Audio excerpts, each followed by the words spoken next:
नमस्कार स्टूडेंट्स, मैं अरविंदा गड़े हूं। आप देख रहे हैं ज्ञानदीप उड़ीसा चैनल। आज हम कंटिन्यू करेंगे B Com fourth semester financial management का पार्ट 3। अगर आपने पहले पार्ट्स नहीं देखे हैं तो चैनल के प्लेलिस्ट से ज़रूर देखिए।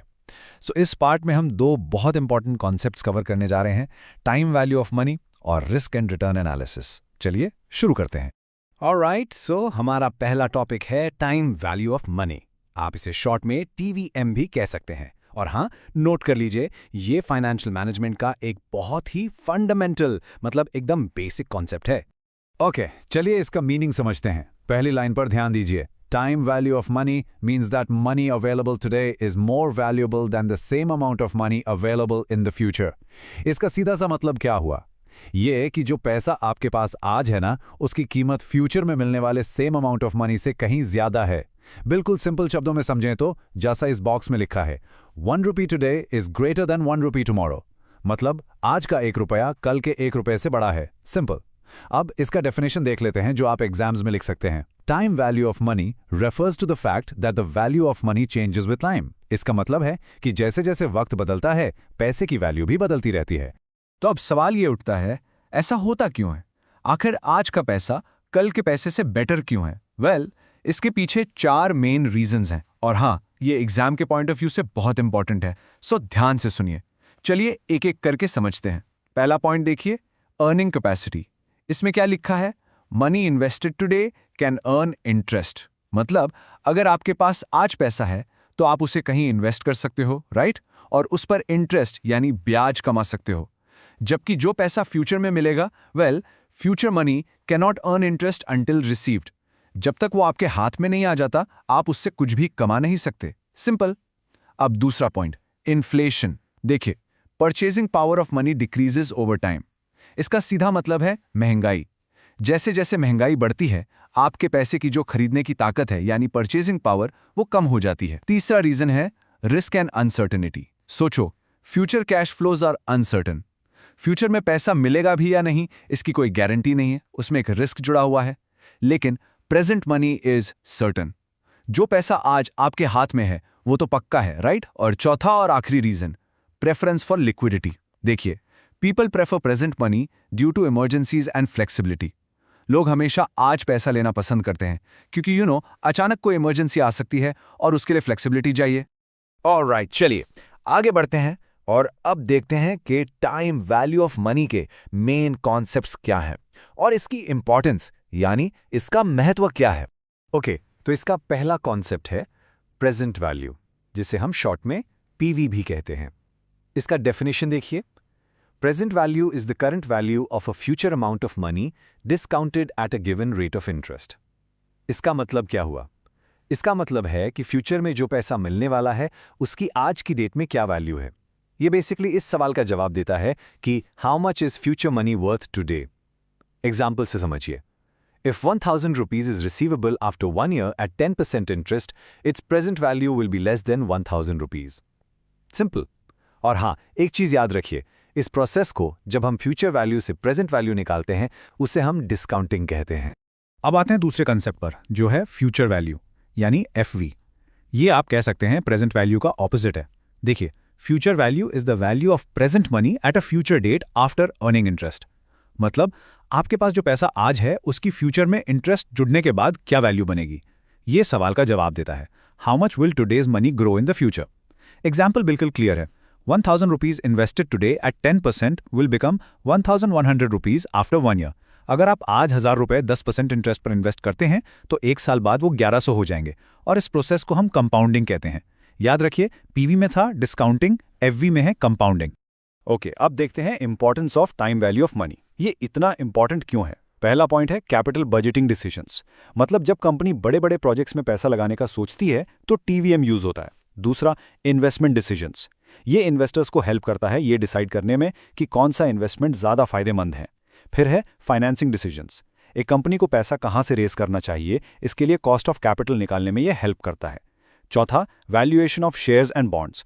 ऑब्वियसली शेयर्स और बॉन्ड्स की आखिरी सही कीमत क्या है वो निकालने के लिए TVM का यूज होता है।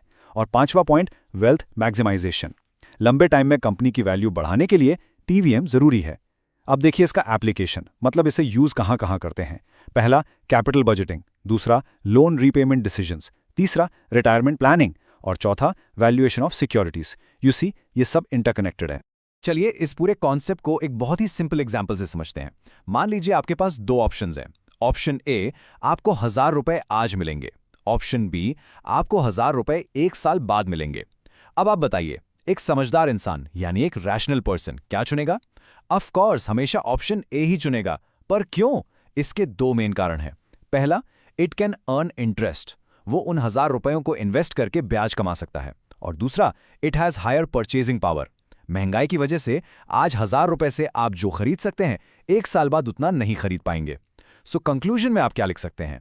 TVM is a fundamental concept of financial management. It forms the basis of investment appraiser, wealth maximization and financial decision making. Alright, तो अब एक बार शॉर्ट में रिवाइज कर लेते हैं कि हमने टाइम वैल्यू ऑफ मनी में क्या क्या पढ़ा। एग्जाम से पहले इसको ऐसे याद रखिए। सबसे पहले हमने इसका मीनिंग समझा कि आज का पैसा फ्यूचर के सेम अमाउंट ऑफ मनी से ज्यादा वैल्यूएबल है। फिर हमने इसके 4 रीजंस देखे: earning capacity, inflation, risk and uncertainty और प्रेफरेंस फॉर लिक्विडिटी। इसके बाद 2 मेन कॉन्सेप्ट समझे। एक था प्रेजेंट वैल्यू यानी फ्यूचर मनी की आज की वैल्यू, और दूसरा था फ्यूचर वैल्यू यानी आज के मनी की फ्यूचर वैल्यू।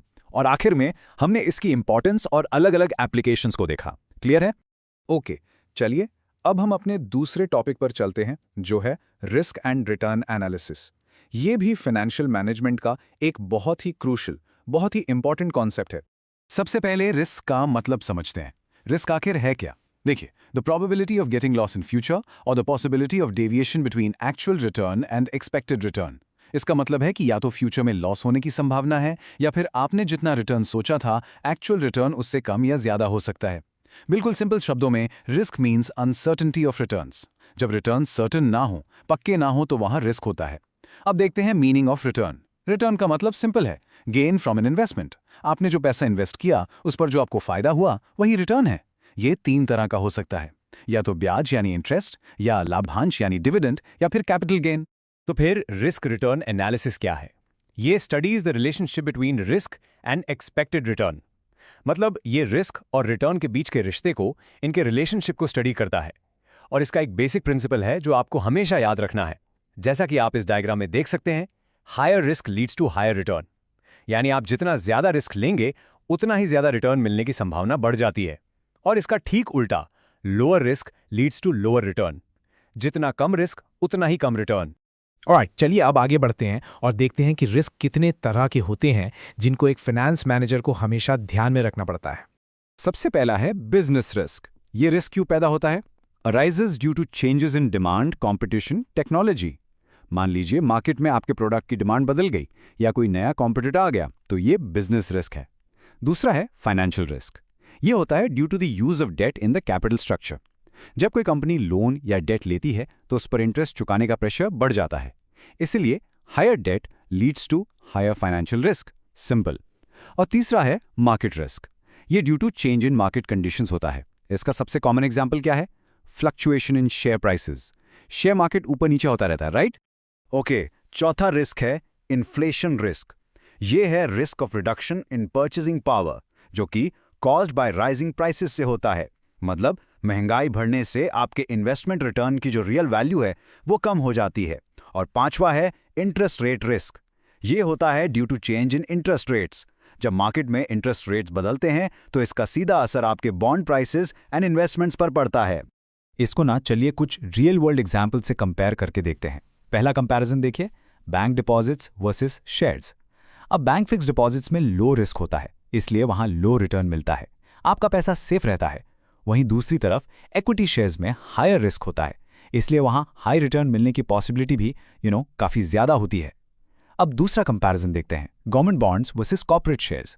गवर्नमेंट बॉन्ड्स को सेफर माना जाता है क्योंकि इन पर सरकार की गारंटी होती है, इसलिए उन पर लोअर रिटर्न मिलता है। जबकि कॉर्पोरेट शेयर्स रिस्की होते हैं और इसलिए उन पर हायर रिटर्न की उम्मीद की जाती है। ओके, अब हम इसके आखिरी हिस्से में हैं, the importance of risk and return analysis. ये helps in investment decision making, ये हेल्प्स इन पोर्टफोलियो सिलेक्शन, मतलब अलग अलग इन्वेस्टमेंट्स का एक अच्छा मिक्स बनाने में हेल्प करता है। असिस्ट्स इन कैपिटल बजटिंग में भी इसका एक इंपॉर्टेंट रोल है। और आखिर में ये सपोर्ट्स वेल्थ मैक्सिमाइजेशन। अब इस बॉक्स में देखिए, एक फाइनेंस मैनेजर के 3 ज़रूरी काम बताए गए हैं। पहला, आइडेंटिफाई रिस्क, दूसरा, मेजर रिस्क, और तीसरा, बैलेंस रिस्क एंड रिटर्न। जब आप इन तीनों को अच्छे से मैनेज करते हैं, तभी proper analysis leads to sound financial decisions and long term success.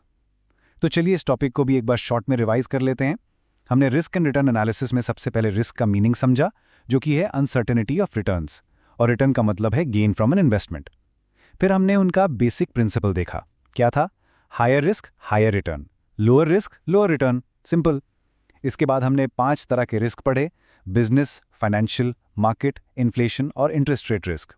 और आखिर में हमने देखा कि एक फाइनेंस मैनेजर के लिए रिस्क को आइडेंटिफाई करना, मेजर करना और बैलेंस करना कितना ज़रूरी है।